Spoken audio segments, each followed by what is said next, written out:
More Spyro, same crew. You know it. All right, where are we at now?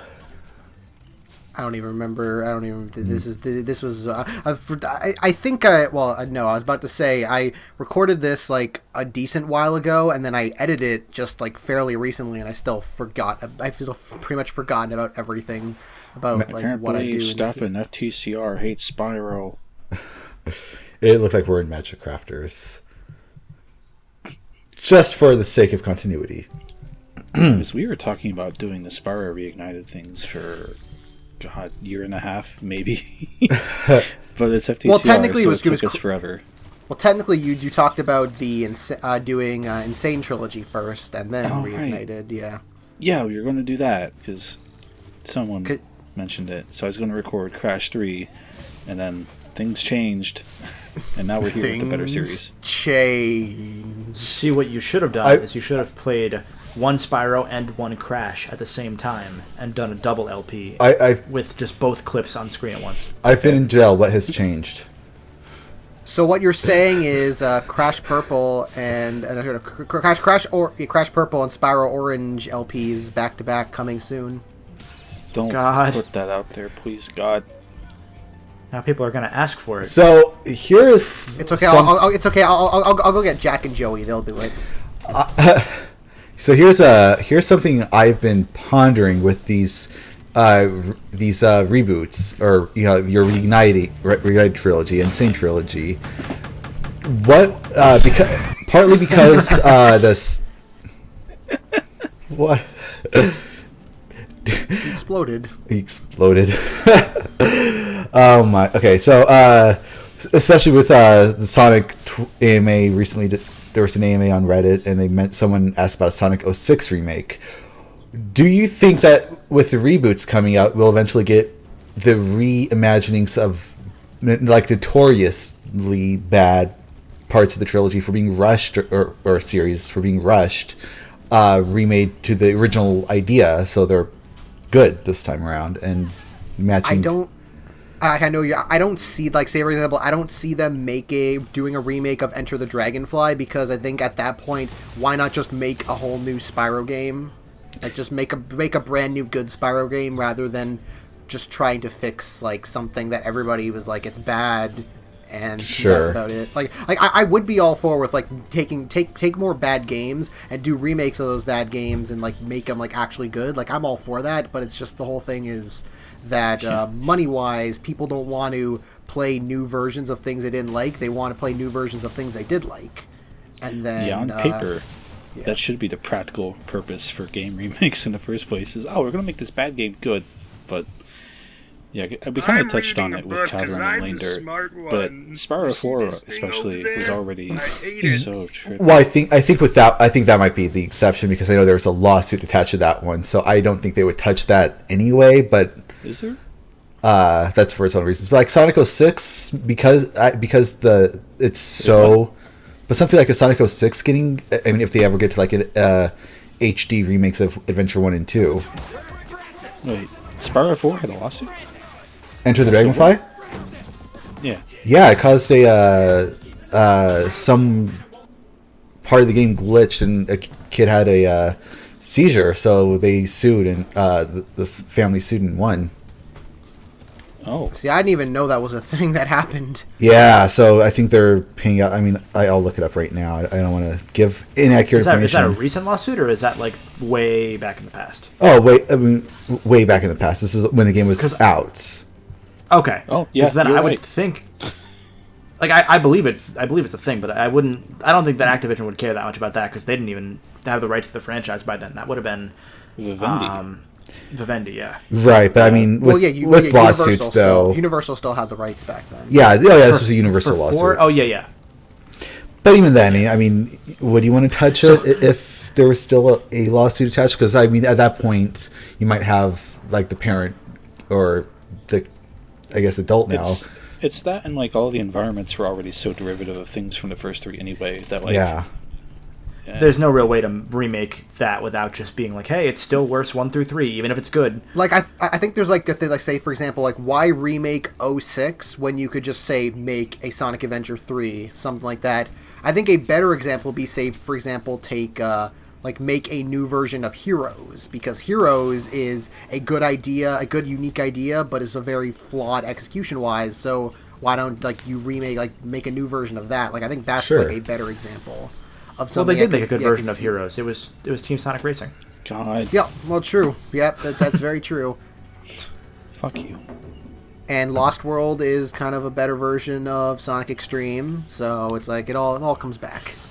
I mean, I would rather have not played that game, so I rather would have had Sonic Extreme. I only remember Sonic Lost World because they have a stage in Smash. If it wasn't for that, I honestly would forget about the game's existence. But it's going to be in just a few years' time. Everyone's going to talk about how great Lost World is and how, well, I mean, but people are already doing that. So yeah, we're already the cycle of shit. Yeah. You hate it, then you love it, then you hate it again. Hey, who knows? Who knows what the future of the video gaming and the remakes holds? You know. Me, I do. Okay, well, cool. And I think a lot of the way that we're looking at remakes is definitely, in my opinion, going to change going forward. Chris and I talked about this in the Final Fantasy VII discussion. Oh, that kind of changed how at least I thought about remakes between Final Fantasy VII and Resident Evil 2 and 3. I've not played it, but I do know enough about the remake and the reboot to appreciate. I'll eventually play. I haven't played either, so I'm going to play both eventually. But when I heard about it, I was like, that is the most fascinating idea I've heard for a way to reboot a game. I loved the idea. Yeah, I think, and not even just narratively. I think Scott the Woz said it best in his videos on like remakes and reboots, is how like the definition of all of like those type of games have been fluctuating so much all over the years that it's hard to really put them in specific labels and such. So at that point, you just kind of to do whatever and see what works. So it's like, yeah, like Spyro, it's like, do you call it, because it's pretty much like the original games remastered, but it's like remastered to a point of like, oh, it's not just simply a remaster, it is like remade in a lot of ways. So it's like, I agree. Do you like hold yourself off to certain labels, or you just go like, oh, this is how we're gonna reinvent the game in a certain way? That's what I've been complaining about, especially with Spyro and Crash and the way Activision handles it for fucking ever now. Because they're like, well, these are remastered plus. And I'm like, at some point, words lose meaning. Just say remaster. Just say you remade it. Just pick one. Don't make this weird new branch that doesn't even make sense. Yeah, especially like when especially when you throw in something like the Ratchet HD collection on PS3, because it's like, oh, what is that? Is that a remaster? Is that just slightly updating the PS2 game? Is that a like port? What? Yeah. Although they did do that, the 2016 game, and that was one of my favorite games of the generation. Yeah, and then it's like, is that a reboot? Is that a reimagining? That's a reboot, because the plumber called it out. Remember? I'll see you in the next reboot. They were pretty clear, Insomniac, from day one that this was a reimagining. Like they pretty much brought the phrase reimagining into the whole remaster conversation as a new vocab word. Yeah, like they were saying, like it's not going to be the same. It's going to be different, but it's going to be the same concept. Also, we don't have money. I mean, that was always the biggest surprise about Ratchet PS4 to me, because I was like, oh, I just assumed like, oh, it's a reboot in the style of like the movie and such. But then suddenly it's like, oh, we're also kind of remaking the first game at the same time. And I'm like, huh, I didn't even expect you would do that, because it's like, absolutely, a reboot and that also has a remake of the first game thrown in, basically just because. To an extent, and that's the thing with Ratchet PS4 was Insomniac had apparently for years wanted to go back and redo 1 to make it fit the style of the rest of the series, but they had no good excuse to. And they'd also said since apparently 2007 they'd been pitching for a Ratchet & Clank movie, and Sony was like, no, we don't do movies. And then Uncharted came out and they were like, all right, we do movies. And so once Sony came to them with, hey, we're gonna make a Ratchet & Clank movie, do you wanna do a game based on the first plot? They were like, hell yeah, what's our budget? Oh, all right. here's a nickel. That's your budget. Given they never talked about the budget, but it's pretty clear it was their secondary project behind Spider-Man. They were talking about sharing assets between the movies and the games. Like, oh, this is really a revolutionary thing we're doing, which is a lot of fancy words for, yeah, we're not getting a lot of money for this. Hey, Well, the cool thing that they had said was that they weren't planning to share assets with the film. They were just told, hey, let's have you guys give the film studio your assets, and then they'll just kind of make them in their style. And so Insomniac gave their whole library of assets to the film studio. Rainmaker. Rainmaker, yeah. And Rainmaker then sent back those, like, their versions of the assets in, 8K or whatever they had done. So Insomniac was like, oh, cool, we can redo some of the stuff in the style that you did instead of having to remake our own stuff. That saves us a lot of money. Nice. We can make one more level. Oh, it's a bad level. Oh, okay. hey, I would still say level? one hell of a game. No, the new levels they made were not that good. The new levels, yeah. Oh, I don't at recall least, any bad part. At least Insomniac admits that Ratchet 1 isn't that good.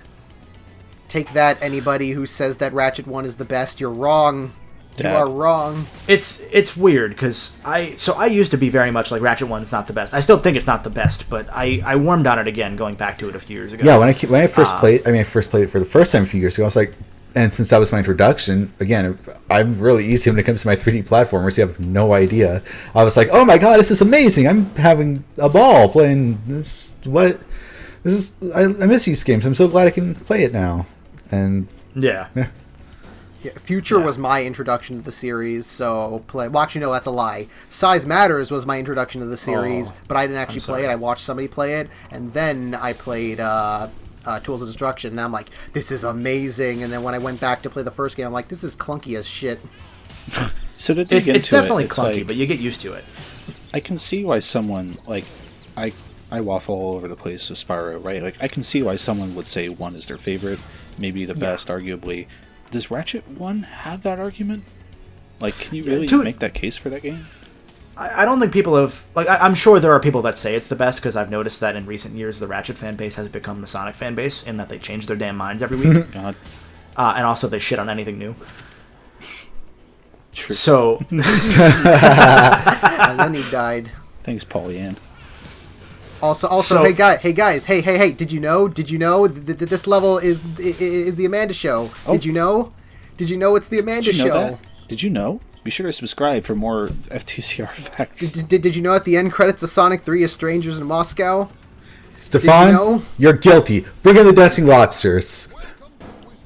Send him to jail. Aaron kept your jail cell warm for you. Stuart Copeland should go to jail for reusing assets. You're not allowed to do that. You can't reuse music. That's lazy. I love that every time... I don't know why. There's this weird mental block I have where I think that when I hear Stuart Copeland and I'm like, oh yeah, the guy who did the Spyro soundtrack and also the drummer for The Police, I always think that he's the one-legged drummer from Def Leppard. And I'm like, man, it's really amazing how much he was able to do with the Spyro soundtracks given limitations. I'm like, wait, no, different guy. God. For some reason, I keep thinking Ratchet. of... Oh, go ahead. Well, I was just going back to the Ratchet 1 thing. It's like, I think about it, and it's like, I really... Yeah, I marathoned all the Ratchets that were out at the time, leading up to PS4, so, like, some of it blurred together. I really should have done that. You didn't play Deadlocked. Yeah, well, that game sucks. Anyway.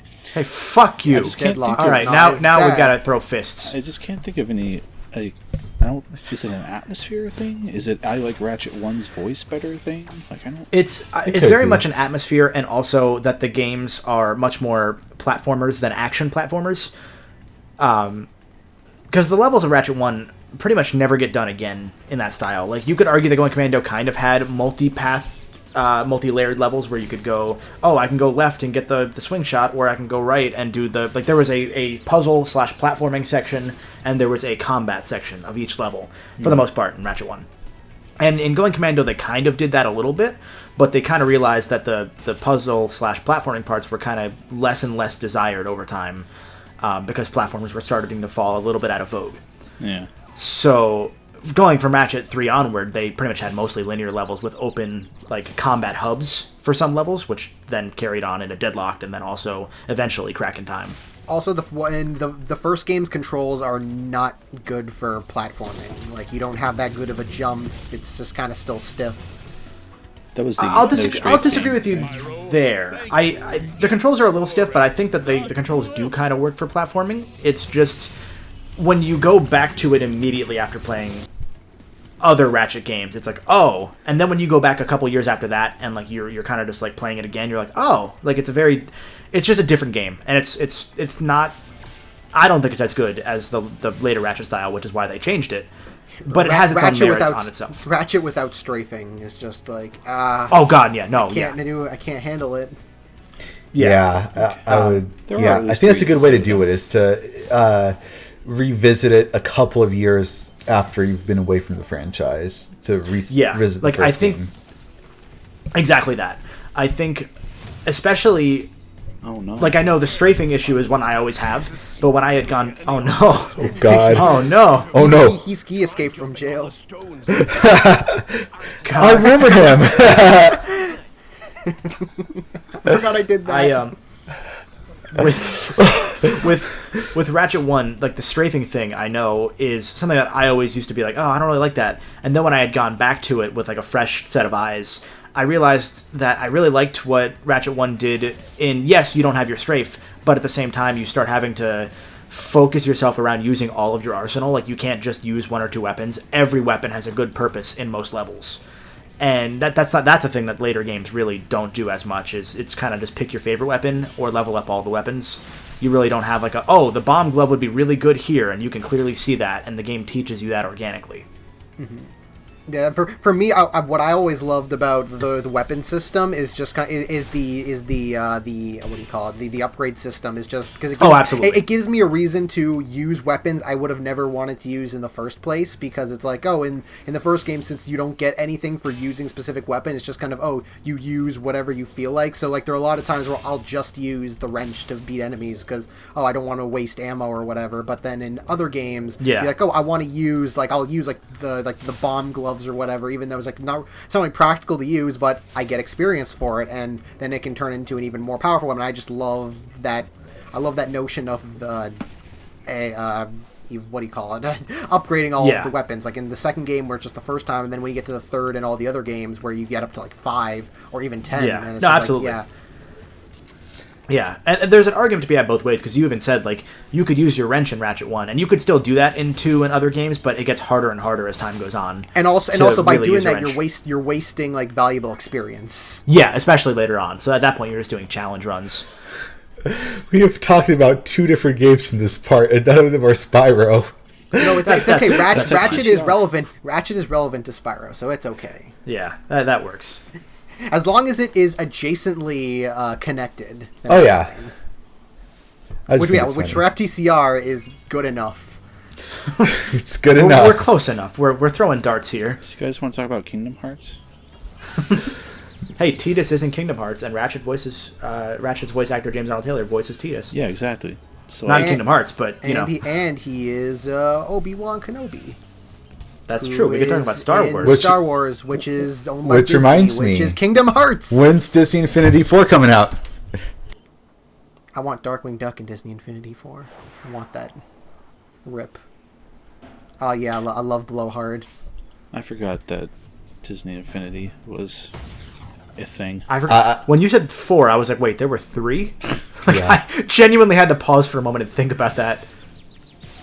Honestly, I genuinely, because since they're listed as 2.0 and 3.0, I thought they were just updates to the original game, but it's like, no, they're actual, like, legit sequels.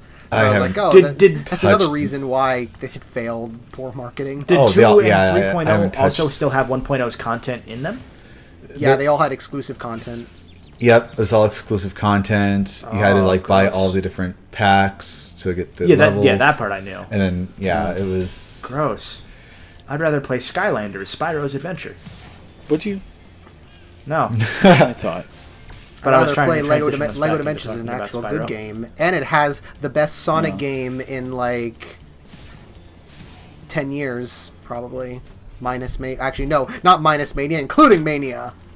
Oh God, that's a hot take. Yeah, I was about to be like, Jesus, Steven, when did you get here? And and yeah, now in Brought this the game, you actually get fire. to see what Blowhard. You actually get to see what Blowhard is supposed to look like. He's like Yeah. he's a wizard. I always thought it was just like a cloud, like in a cyclone, but it's like no, he's actually supposed to be a wizard with a giant beard. And I'm like, oh, that is for some reason not as interesting. I kind of like that's what I love the goofy, terribly pixel designs of the original Spyro games. So it's like making them all kind of clean and good, so to speak, is just kind of takes away some of the charm. Like I know you had to for this. It's like, but it's like on the other hand, I'm like I wish I could get those back. It's always interesting because oh no, Who are you? Who are you? Are you kidding? Chris and I have a buddy that very much prefers the originals to the Reignited trilogy, which is fine. Oh God. But before launch, there was a certain point where, well, which level was it? It was one of the cloud levels. Oh, Cloud Spire Temple from Spyro 3 or whatever. Yeah. Yeah, and they had changed the little Cloud Spire platform jumps to be springs, I think, or something similar. And they had changed the background of like the skybox. And he was like, they this is different from the spirit of the original level. And I'm like, you are the only person that cares. Change main the points of contention. skybox. It was like Like- literally a Sonic fan ripping apart Sonic 4 Episode 1 levels of stuff of like, well, these are supposed to be clouds, but now they look like rock structures, and it's like you're not wrong, but It's like, you are the only person that would ever notice that. Like, because I say that because speaking of the idea of remakes, I know he's been working on a video for over a year now about different like remake structures and all that. And he's said before, both with Spyro and with Ratchet PS4, that he felt they were bad remakes because they don't replace the original in terms of which one he'd prefer to play. Which I find fascinating. Yeah. Because it's like, I can understand why you'd prefer the old style of art style of Spyro, or why you'd prefer to play every level in Ratchet 1, because, I mean, Ratchet PS4 only has a third of the levels. But it's also, the point of a remake shouldn't necessarily be just to make the other original version invalid, because that version still exists. Exactly. Like, you can do your own creative license, and that goes back to what we were saying about Final Fantasy VII as a remake, is they took creative license and changed things and made a different version of that game that's equally valuable. not to get into spoilers, but that made the original FF7 more relevant than ever, because now it's like, oh, you actually might want to go play that if you've never played that, because Yeah. it doesn't replace That's it from at what all. from what I understand. I'm going to have to do both. So Yeah. I'm looking forward to that. And it's just fascinating. Like, Yeah. it's amazing to see that kind of creative license taken, because it means that gaming as a medium is moving more into I don't want to call it remake city, because I mean, films, we see reboots of films all the damn time, but we're seeing these chances for, yes, Yeah. we all loved Resident Evil 2, but let's make Resident Evil 2 different and modern, And- but still you can still play the original, and that's fine. Yeah, and I absolutely love this. I mean, I know some people do not like this, but I love it. I'm all for it. I get to again re-experience Spyro or Crash for in a modern setting instead of the older games. For it feels new, it feels fresh again, and I've missed being able to buy Spyro games. So Yeah. I'm loving this.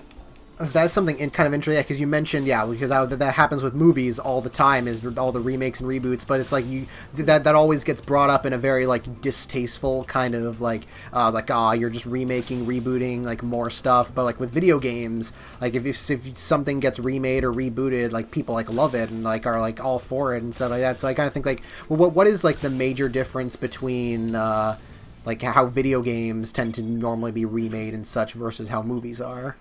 I think it's just the with video games, it's an expanding art form. So the technology is just advancing it so far in advance. With movies, it's you're watching usually humans. Again, kind of disregarding the animated side, but you're watching humans. Sometimes the camera quality obviously changes, but they can usually stand the test of time more than video games. If you're going to reintroduce a video game to a kid now of the original Spyro, they're not going to take to it as much, I would imagine, just given what else is out there. So I guess it just breathes new life into these older characters.